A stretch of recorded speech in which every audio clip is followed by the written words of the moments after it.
राधे कृष्ण आप सभी को। माघ मास महात्म्य के अध्याय 16 में हमने श्री देवद्युति द्वारा वर्णित योग सागर नामक स्तोत्र सुना था। ये स्तोत्र भगवान विष्णु को अत्यंत प्रिय है। जो भी इस स्तोत्र को सुनता है वो भगवान का प्यारा होता है। इसलिए आपने अगर अभी तक माघ मास महात्म्य का 16वां अध्याय नहीं सुना है तो एक बार ज़रूर सुनिए। अब आगे माघ मास महात्म्य अध्याय 17। लोमश ऋषि के श्रीमुख से श्री देवद्युति का कहा हुआ भगवान विष्णु के लिए योग सागर स्तोत्र को सुनकर ब्राह्मण वेदनिधि कहने लगे, हे लोमश ऋषि, मैं धन्य हुआ इस महान स्तोत्र को सुनकर। अब कृपया मुझे पिशाच मोक्ष की कथा भी सुनाएं। इस पर लोमश ऋषि बोले, सुनो, जिस पिशाच को देवद्युति ने मुक्त किया वह पहले द्रविड़ नगर में चित्र नाम वाला राजा था। वह बड़ा शूरवीर, सत्यपरायण तथा पुरोहितों को आगे करके यज्ञ आदि करता था। दक्षिण दिशा में उसका राज्य था और उसके कोष धन से भरे हुए थे। उसके पास बहुत से हाथी, घोड़े और रथ थे और वह अत्यंत शोभा को प्राप्त होता था। बहुत सी स्त्रियों के साथ क्रीड़ा करता था और अनेक यज्ञ उसने किए थे। वह नित्य अतिथियों की पूजा करता था और शस्त्र विद्या में निपुण था। ब्रह्मा, विष्णु, महेश तथा सूर्य की पूजा सदैव किया करता था। वह जंगल में भी स्त्रियों से घिरा हुआ क्रीड़ा किया करता था। एक बार वह पाखंडियों के मंदिर में गया और वेदहीन, भस्म लगाए महात्मा बने हुए पाखंडियों से उस राजा की बातचीत हुई। पाखंडियों ने कहा कि हे राजन, शैव धर्म की महिमा सुनो। इस धर्म के प्रभाव से मनुष्य पाप को काटकर मुक्त हो जाता है। सब वर्णों में शैव मत ही मुक्ति देने वाला है। शिव की आज्ञा के बिना दान, यज्ञ और तपों से कुछ नहीं बनता। शिव का सेवक होकर भस्म धारण करने, जटा रखने से ही मनुष्य मुक्त हो सकता है। जटा धारण करने तथा भस्म लेपन से ही मनुष्य शिव के समान हो जाता है। इसके बराबर कोई पुण्य नहीं है। जटा, भस्म धारण किए हुए सभी योगी शिव के सदृश होते हैं। अंध, जड़, नपुंसक तथा मूर्ख सब जटा से ही पहचाने जाते हैं। शूद्र वर्ण के शैव भी पूजनीय हैं। विश्वामित्र क्षत्रिय होकर तप से ब्राह्मण हो गए। वाल्मीकि चोर होकर उत्तम ब्राह्मण हो गए। अतएव शिव पूजन में किसी बात का विचार नहीं है। तप से ही ब्रह्मत्व प्राप्त होता है, जन्म से नहीं। इस कारण शैव का दर्शन उत्तम है तथा शिव के सिवाय दूसरे देवता का पूजन ना करें। शिव तपस्वी को विष्णु का त्याग कर देना चाहिए। विष्णु की मूर्ति का पूजन नहीं करना चाहिए। विष्णु के दर्शन से शिव का द्रोह उत्पन्न होता है और शिव के द्रोह से रौरवादी नरक मिलते हैं। इसलिए भव सागर से पार होने के लिए विष्णु का नाम भी नहीं लेना चाहिए। शिव भक्त होकर जो शिव से प्रेम करता है वह कैलाश में वास करता है, इसमें कुछ संदेह नहीं।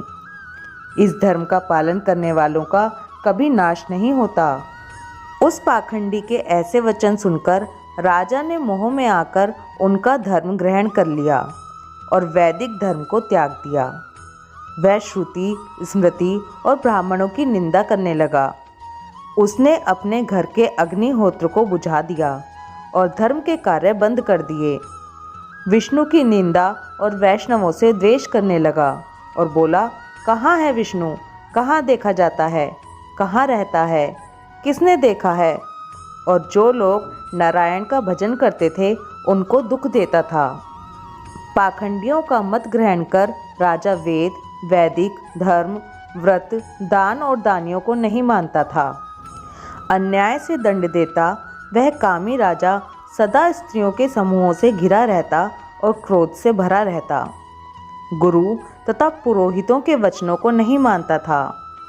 पाखंडियों पर विश्वास करता हुआ उनको गांव, हाथी, घोड़े और सुवर्ण आदि देता था।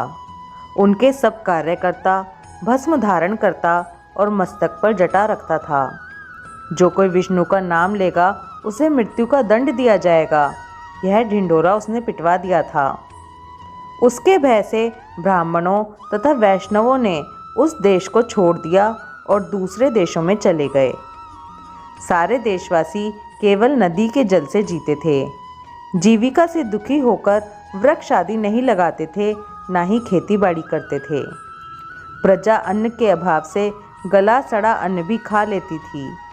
आचार, विचार, अग्नि क्रिया सबको छोड़कर काल रूप की तरह वह राजा शासन करता था। कुछ काल पश्चात उस राजा की मृत्यु हो गई और वैदिक रीति से उसकी क्रिया भी नहीं की गई। यह यमदूतों से अनेक प्रकार के दुख उठाता रहा। कहीं लोहे की कीलों पर से चलना पड़ा, कहीं जलते अंगारों पर चलना पड़ा, जहाँ सूर्य अति तीव्र था और ना कोई छाया का वृक्ष था।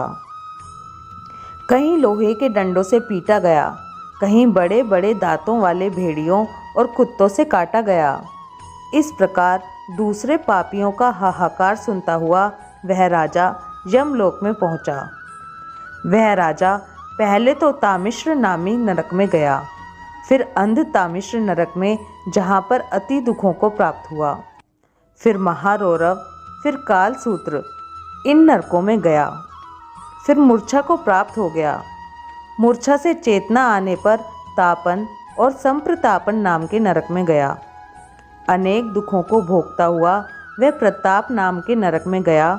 तब काकोल, कुड़पल, पूर्णमृतिका, लोहशंकु, मृजीप, इन सब नरकों में होता हुआ 80 पत्र वन में पहुंचाया गया। फिर लोहोधारक आदि नरकों में गिराया गया। भगवान विष्णु के साथ द्वेष करने के कारण वह 21 युग तक भयंकर नरकों की यातना भोगता हुआ नरक से निकलकर हिमालय पर्वत पर बड़ा भारी पिशाच हुआ। उस वन में वह भूखा और प्यासा फिरता रहा। उसको मेरु पर्वत पर भी कहीं खाने को ना तो भोजन मिला और ना ही पीने को जल। एक समय वह पिशाच घूमता हुआ प्लूत प्रस्त्रवण नाम के वन में जा निकला। बहेड़े के वृक्ष के नीचे वह दुखी होकर हाय मैं मरा, हाय मैं मरा ऐसे शब्द जोर जोर से पुकारने लगा और कहने लगा, भूख से दुखी मेरे इस जन्म का कब अंत होगा? इस पाप रूपी समुद्र में डूबते हुए मुझको कौन सहारा देगा?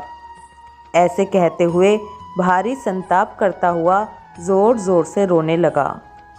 इसके पश्चात लोमश ऋषि कहने लगे कि उसी स्थान पर देवद्युति का आश्रम था।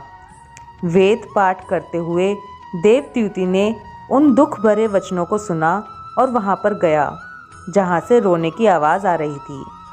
वहाँ पर उसने एक पिशाच को देखा जिसकी लाल डरावनी आँखें, दुर्बल शरीर, काले काले ऊपर खड़े बाल, विकराल चेहरा, काला शरीर, लंबी सी जीभ बाहर निकली हुई, लंबे होंठ, लंबी जांघें, लंबे लंबे पैर, सूखा चेहरा, आँखों में पड़े गड्ढे वाले पिशाच को देखकर देवद्युति ने उनसे पूछा कि तुम कौन हो और ऐसी करुणा से क्यों रोते हो?